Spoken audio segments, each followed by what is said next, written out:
Wow,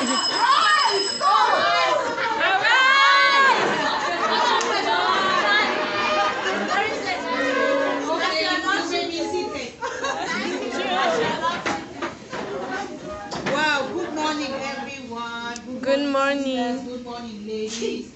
All protocol respected, Madam Women. My name is Maria Banga. Sometimes I don't like those titles because there are too many of them.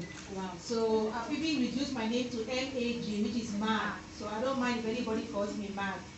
Okay, so it's time to focus, and I have this planner, Focus Planner 2021. You know, in life there's time to joke and there's time to be serious, right? In the Bible they say there's a time for everything.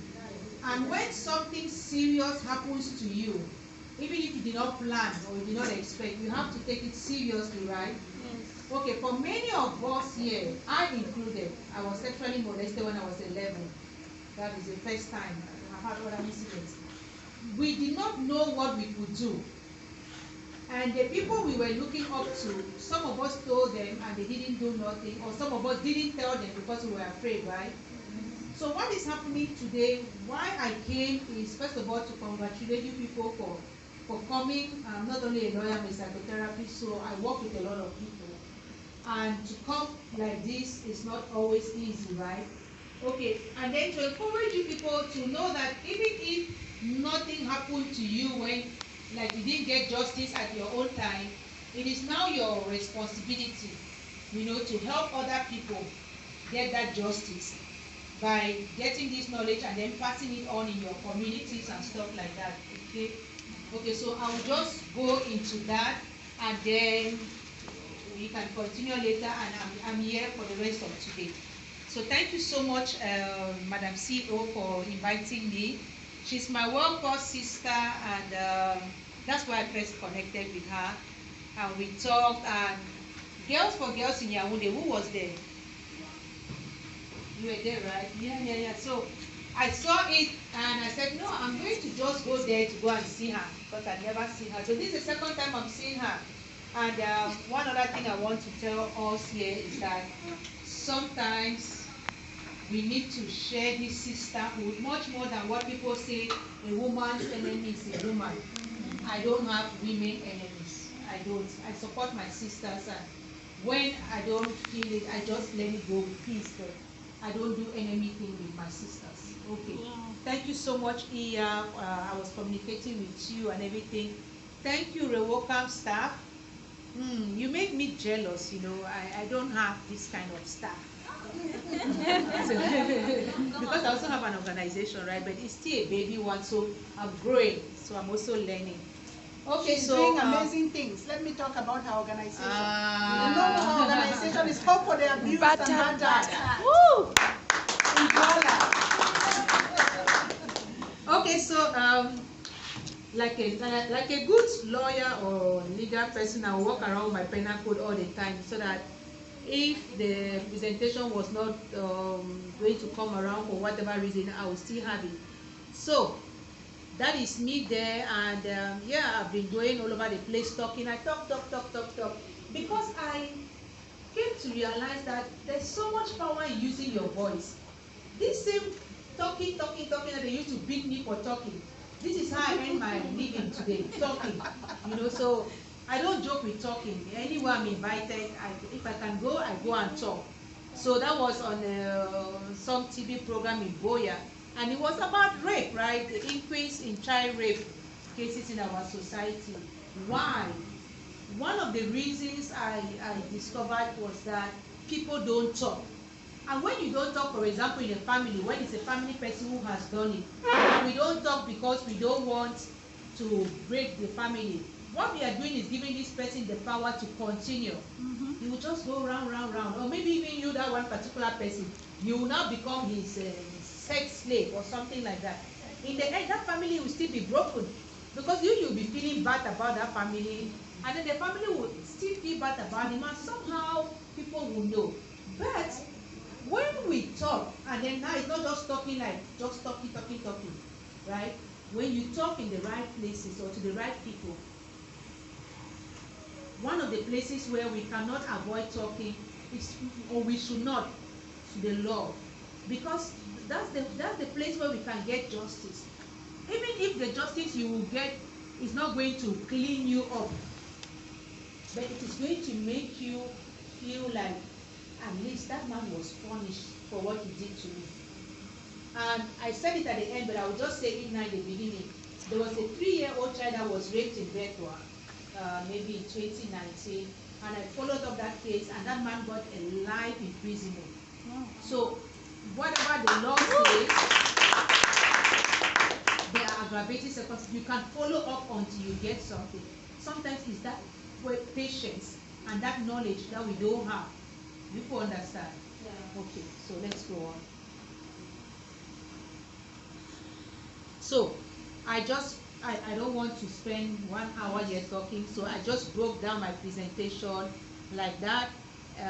Ignorance of the law and what the law does, why report, and then what else. So when I talk ignorance of the law, I'm looking at what the law says, the relevant provisions. You know, sometimes people are like, hey, I'm not a lawyer, I'll go and see a lawyer. No, this penal code is small. I think it's 2.5 or something. Sometimes you can just get it, you know, so that you can have that information, especially civil society organizations. Sometimes if you even just tell somebody that, no, don't give up. You know, some people are like, aha, that law, I don't trust that law. Do you even know the provisions? Do you even know that they say something about it? And even if it's 1 year, that is better than nothing, right? Okay, so what the law does, the practice and procedure, sometimes our cases are thrown out also because we did not follow practice and procedure. It's very important. People sometimes say lawyers are liars because we can use practice and procedure and turn around until nothing comes out. So it's very important. That's why, look, if you are raped, better talk to somebody who knows what the law says and who also knows where to take you to. So we are going to look at that. And then why report? Each and every one of you is going to say something, at least most of you. But I think you report for justice and also for support, right? And then what else? Advocacy, raising our voices like we are doing. Okay. So the very first provision, which is very important, is section 296 of the Cameroon Penal Code. This is the Cameroon Penal Code here. Because ignorance of the law is no excuse, and it is inside the code. So if you don't know, then you don't know, that's your problem. So you must know. So this section says that whoever by force or moral ascendancy, I underline so that we really see it. Whoever by force or moral ascendancy compels any person, whether above or below the age of puberty, to have sexual intercourse with him shall be punished. Now, let's stop there. See, first of all, force, we all know force. That force must not be physical force. It can be mental, it can be emotional force. You understand? Okay. And or the person is trying to blackmail. Maybe it's your man of God, you know, or maybe your... Some people, their stepfather, their father, we've heard about those kind of things, right? So out of respect or fear, you just do what the person is saying. Okay, and they compare you, they tell you, they threaten you. They say, if you don't do this, if you don't sleep, if you don't open your leg, I will pierce you with a knife or do something to kick you out. Whether you are above the age of puberty, whether you are above 18 or you are below, to have sexual intercourse. Now, rape in itself, there has to be sexual intercourse. If not, it's not going to be rape. It's going to be sexual abuse, sexual assault, something like that. Okay. With him, the Cameroonian Penal Code still limits itself only to when it's committed by a man. You know, so we are covered, right? Okay. The men can go and say, well, we are raped too, and then they change it. But for now, this is what we have. It shall be punished. Now, I did not put the punishment there because for me it is very lenient. But as I told you, we had this life imprisonment. Means that you can have something more than what is in the code. Let me just tell you what the code says. That you shall be punished with imprisonment for from 5 to 20 years. What do people think about that? Is that enough? No. Okay, so that's why I did not put it there, and I don't focus on that when I have cases, because for me, life imprisonment or death, for me, that's it. That 5 to 20 years, even 40 years, for me, it's like you still come out. 40 years, he can even have a presidential pardon. He comes out before then. He comes and looks for you. What's the whole point? Okay, so that is why. Okay, I put it there. Section 297 talks says that even a freely consented marriage between the offender and the victim shall have no effect on the prosecution and conviction. I put this here because I once heard somebody say on social media that if you are raped and you marry the person, then it cancels it. No, that is what the law says, and I'm not going to come here and say something else. It doesn't. I'm even scandalized or shocked to think that somebody can rape you and then you marry that person. It's like you are not being fair to your own self, right? And you are going to suffer if you do that kind of thing. Anyway, you can even do it and then still continue with the case. You understand? Okay. Next, please. So now we look at punishment. Section 298 on aggravation. Aggravation means you make it worse. It doubles the penalties prescribed when the offender has authority over the victim or custody of him by law of custom. So authority now means when it's like a parent or a guardian or your auntie, any of those people, and they have custody, you are living with them, and maybe by law, maybe in abroad you have what they call the foster system, so they take you and they put you there, or custom, like when you go and take somebody from the village to your family tribe, and it's normal, to keep that person. When the person is a public servant, civil servants, the law makes it double for them, because you cannot be a civil servant, you're supposed to know, and then you go and rape somebody. Or the person is a minister of religion, man of God. We don't talk about them because touch not my anointed. But no, if I know anyone, I will touch and I will talk, and the law says that they are going to have it double. They should know.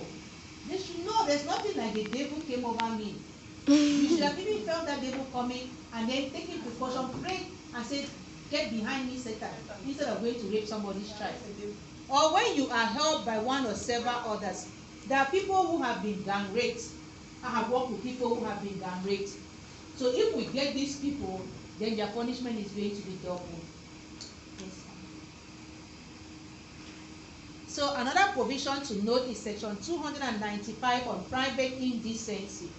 Private indecency is not when you dress and show your clothes or your body anyhow. No. Private indecency is when somebody commits an indecent act in the presence of any person of either sex without their consent. Worst of all, accompanied by assault. If somebody removes his private part here and is showing, even if you are not that's private indecency. If you are dressed showing off your body, fine. But if you show up, you remove like your breast, right? Or you put until you deliberately do that, to provoke somebody, and without the person's consent, like if you are one-on-one with somebody, you are forcing the person to see that, that is private indecency. It is all part of sexual assault, and sometimes it can start from there and then get to rape. You understand? Some people, they groom you, they show you these kind of things, and then they ask you questions, and then they see how you feel about it, then they buy you candy and all of that. Before you know it, they have forced you. Okay. Now, section 302/1, that's where I stopped, talks about sexual harassment. You don't even need to be raped to even report. When somebody already sexually harasses you, whoever takes advantage of the authority conferred on him by his position to harass another, using others, maybe at your job site, all of those things, threats, constraint, or pressure, in order to obtain sexual favor shall be punished. Sexual favors must not get to sexual intercourse. It could be even what people call blowjobs. It could be, even just porn. It could be anything, right? Once you don't like it, and once it's a sexually kind of inclined activity, that is wrong. There are people, I was talking to a lady in Boya the other day. somebody forced her to do something. She was very smart. She wrote at the end that I'm doing this under pressure and duress, or pressure and duress. Before the law, it wasn't valid, because the person mentioned there that they did it under pressure and duress. So it's the same like they were forced or they were threatened. That is pressure, right? Okay. So what the law does, the procedure, you go to the hospital. When you are raped, you have to first of all go to the hospital to get consulted and get a legal medical certificate. You can only get it from a public hospital, not from a private hospital. You must first go to the hospital. Okay, and then from the hospital you take that medical certificate and you go to the police station and report, open a case file. If you are assisted like by Rewocam, by me, by H4AB, by anybody, that's the best for you. Why? Because we have such an interest in seeing that these cases are persecuted to the end. So we are not going to easily give up. But sometimes families don't want it. They don't. For all kinds of reasons that we probably know about. But now we are talking about what happens. You have to do that. And then you follow up and refuse to negotiate. Sometimes even at the police station, they come up with all kinds of reasons for you to negotiate. Maybe because they too don't want those cases and all of that is embarrassing. If you stand your ground, like this family in Ebolova, they said no, there was pressure, there were threats. We said no. And the mother is very happy. Her daughter will grow up and know tomorrow that she wasn't abandoned. Because that man really destroyed that child from front to back. I know. She went through 4 operations and everything. So the mother was like, no, even if I'm disowned by my mother, no. Because her own mother was telling her that, no, let's take the money. She said no. And once the mother of the child says no, then we are not dropping the case. Okay, so you really need to follow these procedures, because if you go to the police without the medical certificate, by the time you are going to the hospital, maybe there's no more evidence again. The police is going to end up dropping the file and say there's no evidence. You understand, right? Okay. So you might meet lots of challenges, then you press on, make sure your file doesn't get missing. You do photocopies of everything. That's why it's very good for you to be accompanied.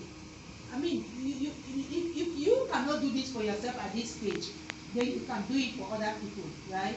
Okay. And you refuse to shut up. Talk. So I don't mind when people talk on social media. I talk. We have to talk.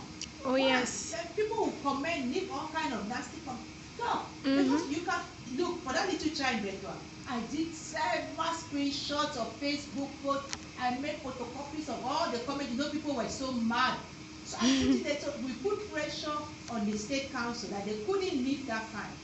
Took us 1 year, 1.5 years, no problem. You understand? Yeah. Okay. So why do you think it is good to report? See, those are some people. Like, if you have the chance for yourself to report, you have done it. Yes. Yes. Huh? Yes. Why? For justice. First, for my inner peace. For justice.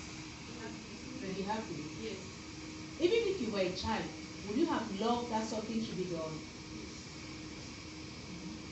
Would you? You will not. If I were a child, Yes. I would be afraid of the stigma.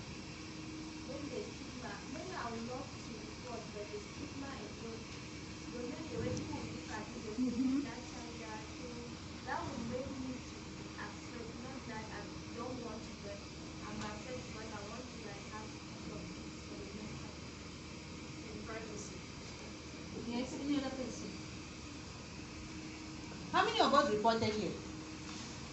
Let me even start from here. Survivors, where are we? How many people reported? You told who? My family. You told your family. Oh, that's good. Who else? You told your family. You told your mom. But that's somebody that. I reported. Any other survivor here? Yes. You told somebody. Yes. We did. Huh? You told who, Mama? Yes.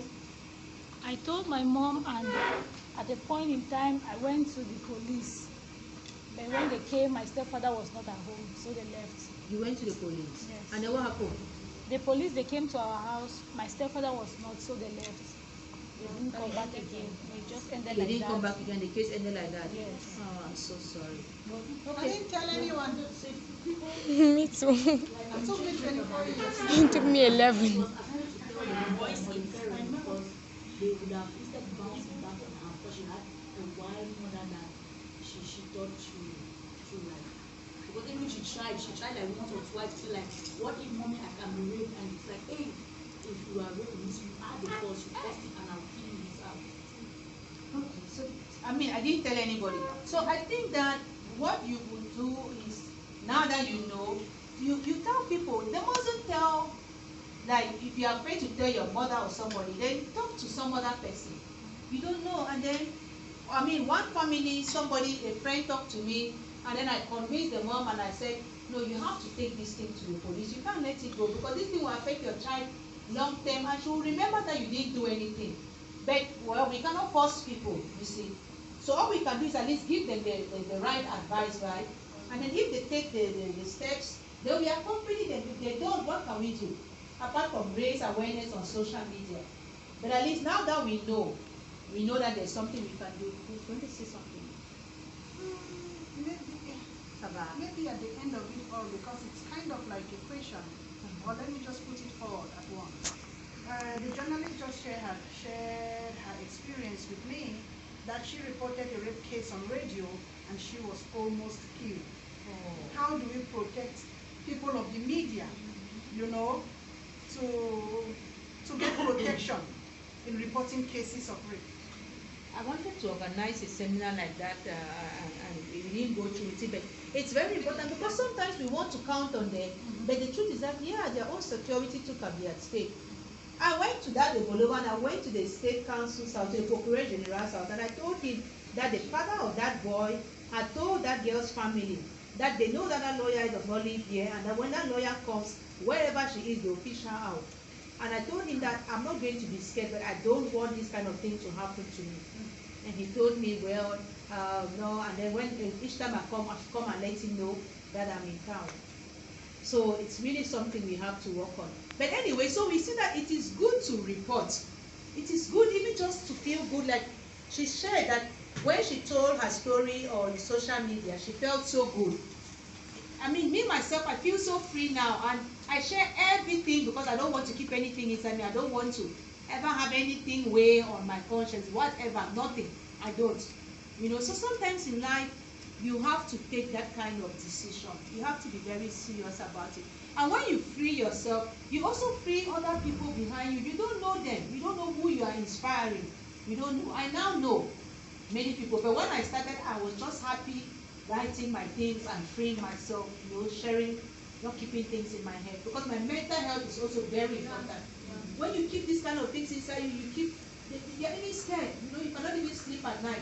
Yesterday, for example, I wanted to sleep. I wanted to leave the TV on because I was like, if somebody comes now. But I don't know how to sleep with light. So in the end, I had to put it off. I said, I beg, let me sleep. And I slept so well. You know, so it's very important. Okay. So what else? Finally, it's your life at stake. You know, whether you talk or you don't talk, what has to happen is going to happen. For me, the best thing is that I should talk and then let something happen than for me to die with that thing inside me. Okay. It's your mental health at stake. Any problem we have, even if it's relationship or it's what, as long as we keep it inside our head, it festers. It's like a wound. You don't want to go and clean that wound in the hospital or wherever. You keep tying bandage on it. What happens? It just gets rotten, right? But that's if you had just gone to hospital the same day it happened, you will have gotten some support and some help. It's not like anybody is going to unrape you, is going to clean you, wash you inside. No, it's that you're going to get support. You're going to feel not alone or abandoned, right? Okay. It's your legacy at stake. I know a family. Look, some of these things, they can go down from one generation to the other like a joke. The grandmother, the mother, the child, the child's child. Yesterday I was even watching a real life story on Iyana. The same person that raped the mother raped the daughter. And the daughter did not know because the mother never told her. Can you imagine? Now she's angry with her mother. Her mother did not tell because the mother wanted to keep the peace and is a family member. So it happens everywhere. That's why it's very important to talk. Better talk and then they don't believe you. But at least there will be that suspicion that, hey, this uncle, this step, this person, this whatever, they will not send you to that house for holidays again, for example, or another child in that family. You understand? Okay. So, and the statute of limitation to bring an action before the law in Cameroon is 10 years. So if you were raped and it's not yet 10 years gone, even if we cannot get that physical evidence again, you know, you have paid and all of those things, we can reconstruct the file. You understand? So if you want, even just for the pleasure of starting an action, whatever the outcome is, sometimes you sue people not because you want the money that they will give you, but you just want that pleasure, and you want them to know that I'm not afraid of you. People can threaten you, but sometimes they threaten you and then they react if you are afraid. If they see that you are not afraid, they too are going to calm down. Okay? Okay. So yeah, we got a life sentence conviction, and I think that one tells people that then Maria Banga not get on your case. Okay, and then finally, I put this my picture to encourage all of us. You can be so many things in one, right? And if something happens to you in life, that thing does not define you, it should not limit you, it should not stop you.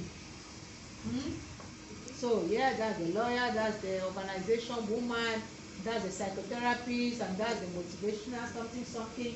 All of those things plus books, everything, I am inside. So anything you want to do, do. And if using your story can even become a stepping stone, use it. Write books, right? Start talking. Don't only be talking about I don't know what, like Naramali or whosoever. Talk about all of these kind of things. Okay, thank you. Yes, I don't know how many questions I can take because we are running on time. So I want timekeeper or all these madams here. You know, you tell me, and then after that, I think we can meet later. What's the focus? How many questions? We have 20 minutes now. We are already 5 questions. 5, 3. She still has 20 minutes more. Yes. Oh, okay. Whoa, that is good. Ma'am, Who is doing your job? I can have those 20 minutes.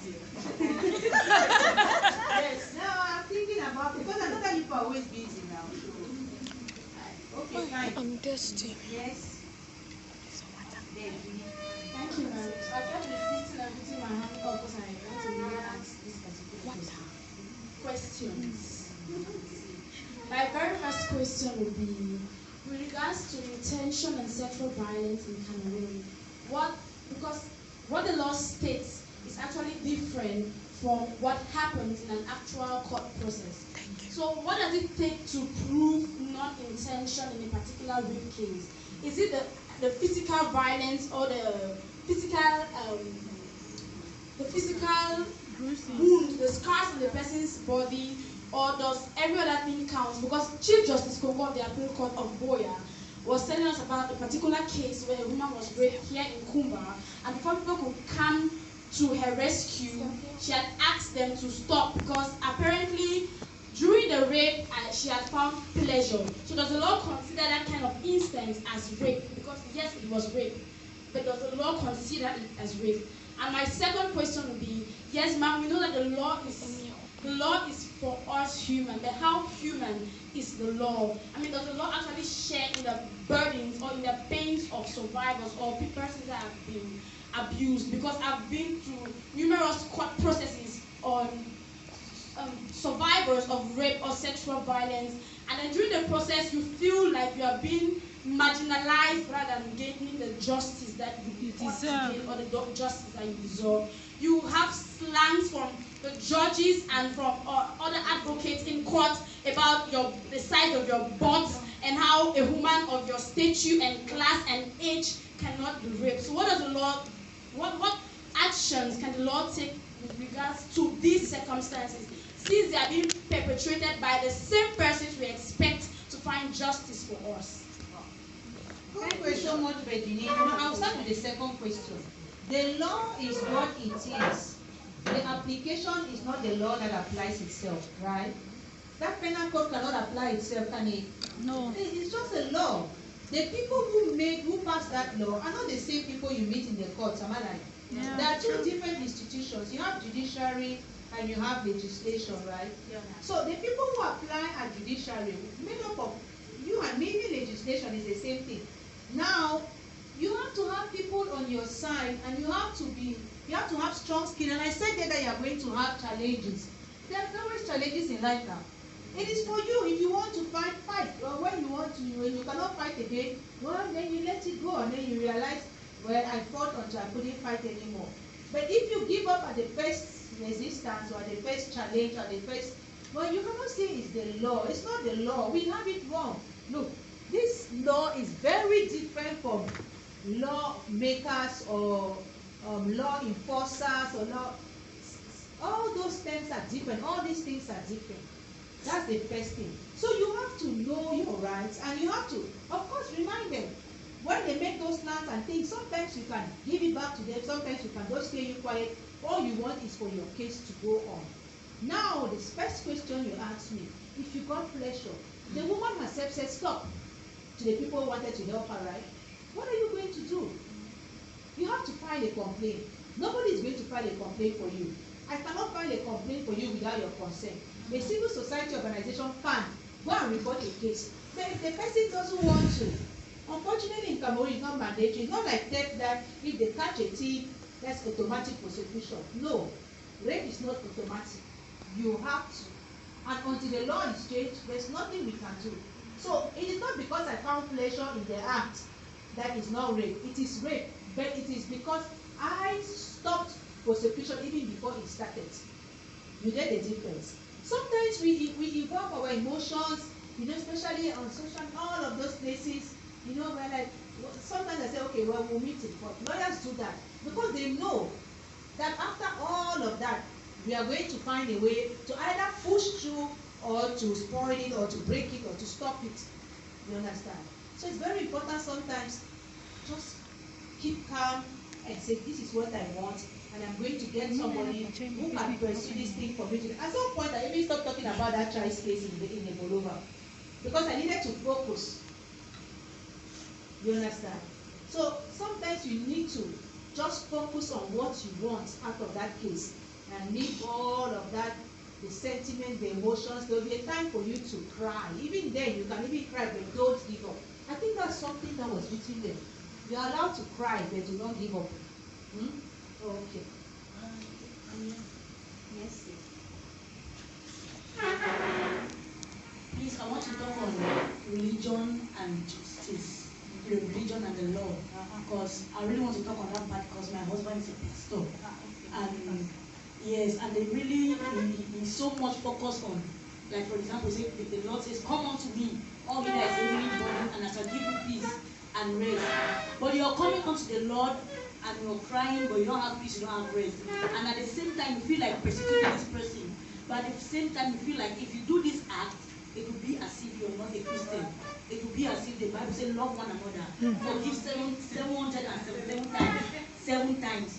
So it's like a person in that situation, I just need the help. The person is not comfortable, but the person has no option because the person is a Christian. How do you do that? And the person really wants to push forward, but at the same time has a dual mind. So how do we help such person? I would have asked for you that question, but because me, I'm going to tell the person, make your choice. If you want your justice and you want to know that this person was punished, look, sometimes they say it is between you and your God. So whether other Christians think that, oh, you are a disgrace to Christianity because you are reporting this matter, let me be a disgrace to get my peace of mind. So that peace of mind, is it from somebody who is going to give it to you? Okay, so if you want to do things based on whether people will say or feel or think that and all of those things, maybe some of us will not even come here. Because if people start saying that you are coming to sit here, that means you are a survivor. So you too, you have been raped, and no. So frankly speaking, for me, bottom line is choose. What do you want? Okay. You can stop, Ernest. Mommy.